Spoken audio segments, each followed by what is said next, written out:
Hello, my name is Hadiza. I'm the founder and managing director of the Duchess of Kukawa, a fashion house located in Abuja.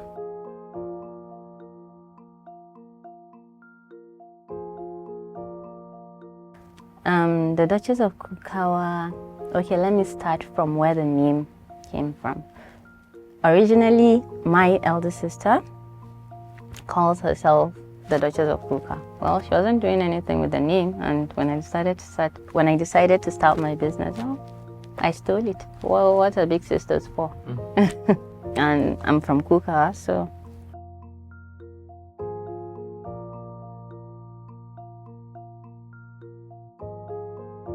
Well, right from when I was a kid, I've always had this thing where if my clothes aren't sewn right, I'm not going to wear them.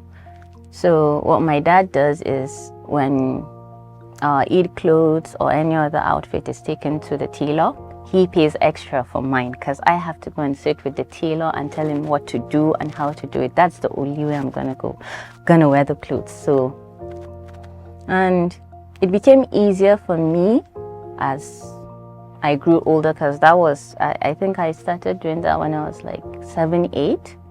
So my sisters realized that their clothes weren't turning out as fine as mine. So, or as nice as mine. So they made me the middle person between them and the tailors. So I charge a little.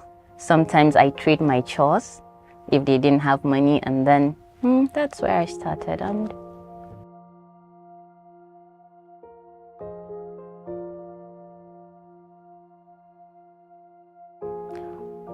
I was in the university. I was in 200 level, and I was dead broke. And as the hustler that I am, I charged my friends money because they were always, your dresses are nice, your designs are unique, how do you get this tailor to make this? And I'm like, okay, I'll take the measurements, take it to the tailor, make sure it's done right, and then add maybe 1-2K on it, and then that's how it started.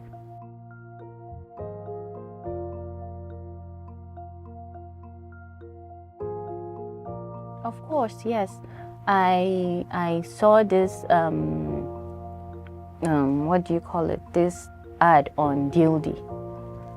They were like, I think it was really, the price was really, really, really low, and I was like, why don't I try this? It was at Omega Center in Wuse 2, Cafe Fashion Academy. So I bought the deal. Went there for like 2 weeks, then I realized that everything they were teaching me I already knew. And then I decided to learn from the artisans themselves. Like, that's the purest form of learning to me. So, and I prefer doing things with my hands, like practical things, instead of sitting in a classroom and learning things that don't really make sense. So, and I'm good with my hands, so it came easy.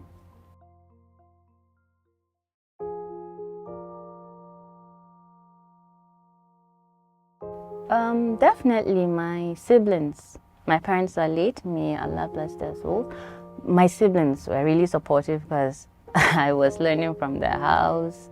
I was messing up their houses with pieces of clothing here and there, and they pushed me, and alhamdulillah, I'm here where I am today because of them.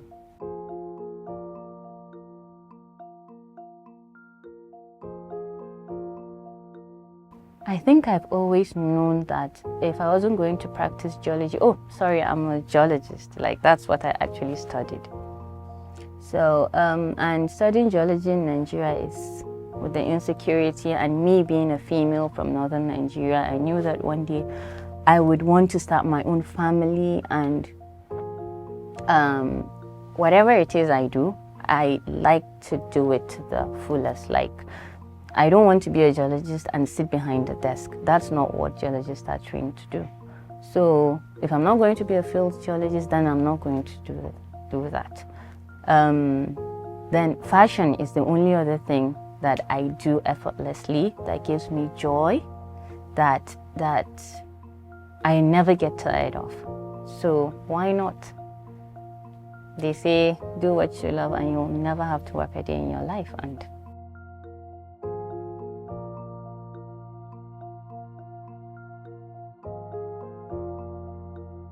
well, the thing is, I started with almost, I think, it was crazy how I started because I didn't have anything. I didn't even have, what do you call it?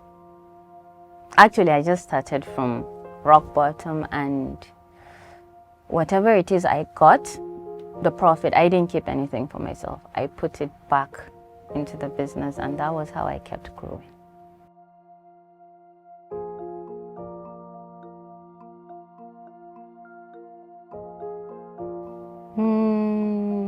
Mentorship.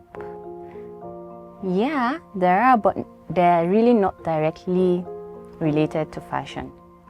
Like, it's more of life experiences, how to handle pressure, how to handle failures, how to grow, and lessons that doesn't necessarily that isn't really directly related to fashion. It's just life experience. Exactly, life coaches. And I have a lot of them. I can't even begin to mention.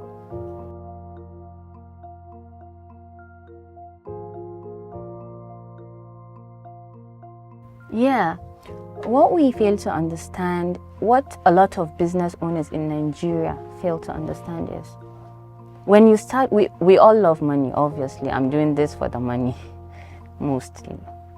So when we start a business and we're only looking at the profit to get, we won't really go far. Ideally, a business is not supposed to turn in any profit, ideally, till I think the second year. That's if you really want to start right.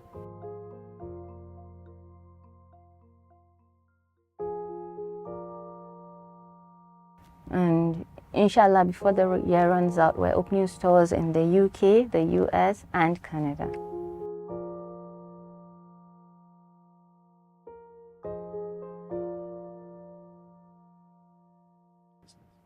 Definitely the greatest challenge I faced in this line of business, and I'm still facing, because I even had to deal with a problem this morning before this,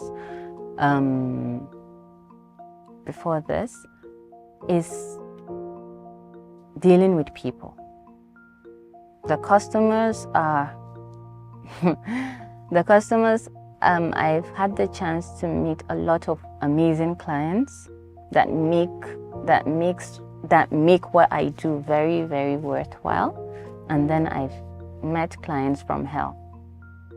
And also the staff, oh my God. I think that's the greatest challenge, because most of the tailors are not really educated, and unfortunately dealing with people that aren't educated is unbelievably difficult.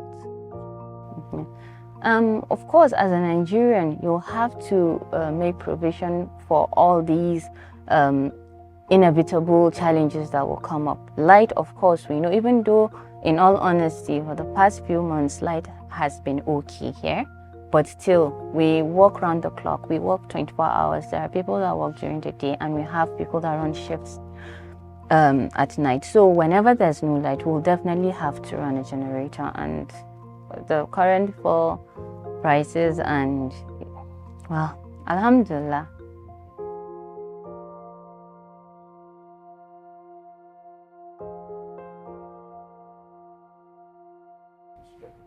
Actually, my greatest achievement is not the where I am today, how the business is doing. My greatest achievement is the lives I've touched and the people I've brought together from all over the country, different tribes, different religions, different backgrounds, different everything. And I've been able to create a family. And I think that's my greatest achievement. And these people are people I know that I'm not going to say can take a bullet for me, but they'll probably try and stop the bullet. So I think my team is my greatest achievement.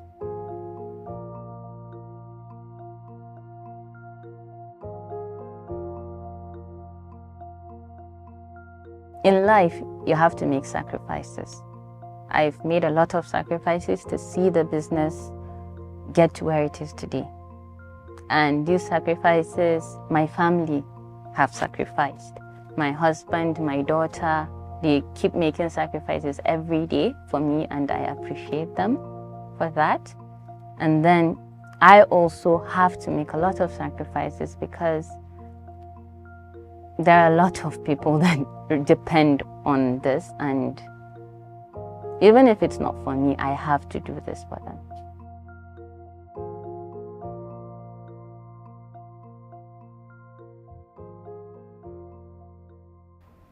Actually, I just have 3 words.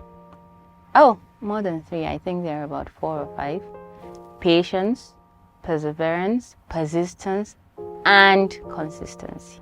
You learn every single day. In fact, you learn hourly, I think. There are new designs, new techniques, easier ways to get things done, because I love doing things the easy way. So whatever will take me like an hour or 2 to do, I try to find how to do it in 10 minutes. And I always get that. As a designer or an artist, you get inspiration from almost everything. Everything. You can get inspiration from a car, you can get it from a movie, you can get it from flowers, you can get it from anything. It depends on how you look at it. As a fashion designer or an artist, you get inspiration from almost everything around you. Be it, okay, I recently got inspiration for this outfit from a tree. So you can imagine like movies, cars, even from a discussion from someone, you can get an inspiration. It just depends on how you look at things.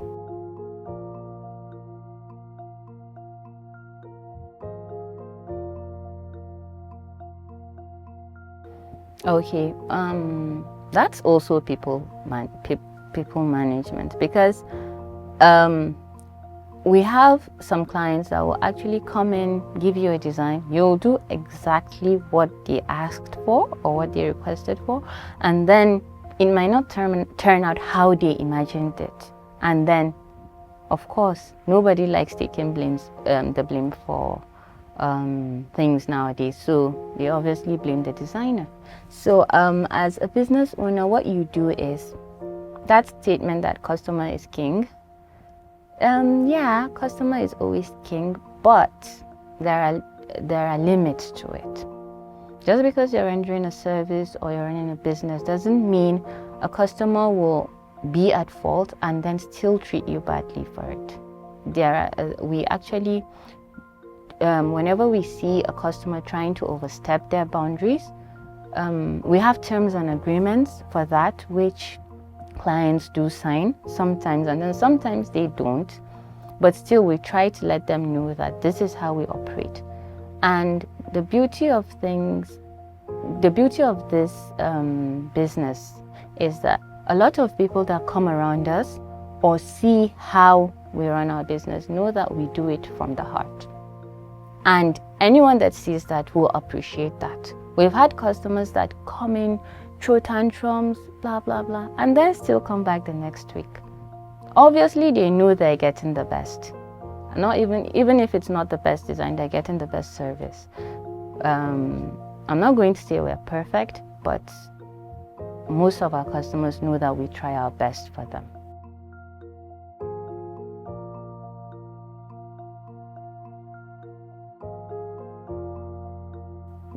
The amazing thing about it is I consider myself as both.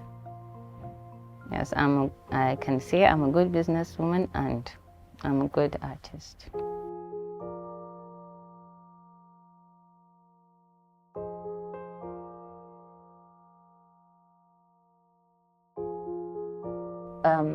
Hope the government can look into loans that aren't interest-based for young Muslim women that want to start businesses like this.